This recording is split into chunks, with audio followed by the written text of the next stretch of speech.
Klaim bahwa Menteri Keuangan Purbaya Yudi Sadewa menghendaki program makanan bergizi gratis atau MBG dihentikan adalah keliru.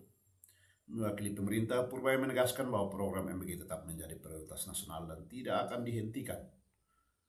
Posisi dan respon resmi dari Kementerian Keuangan mengenai program ini antara lain, tidak ada penghentian program. Kepala Badan Komunikasi Pemerintah dan Menteri Keuangan Purbaya memastikan MBG terus berjalan.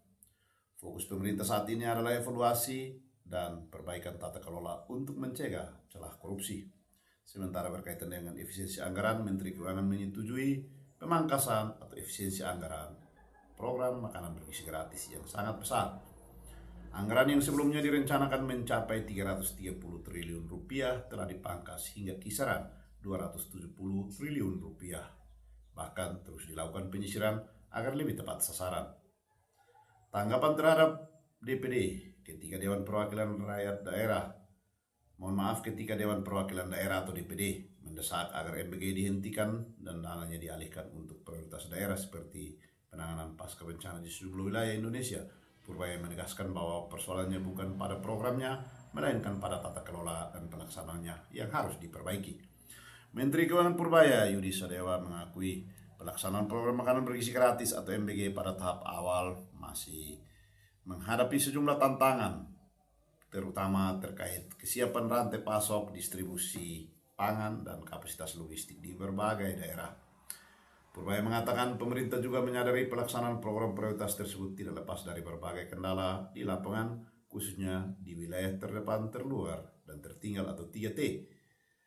Menteri Purbaya menanggapi pandangan fraksi Partai Demokrat mengenai kesiapan implementasi MBG di tahap awal. Pemerintah tidak menutup mata terhadap realita di lapangan.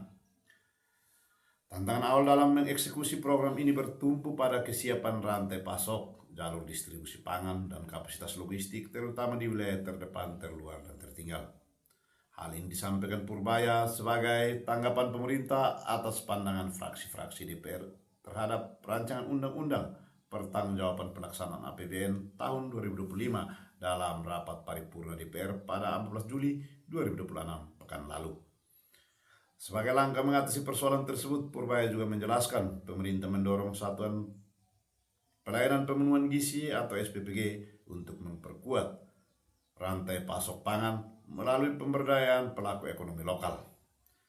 Menurut Purbaya, pemerintah akan memperkuat pelibatan sentra produksi rakyat, badan usaha milik desa atau BUMDes, usaha mikro, kecil, dan menengah atau UMKM, serta penyedia lokal untuk memenuhi kebutuhan bahan pangan program makanan bergizi gratis.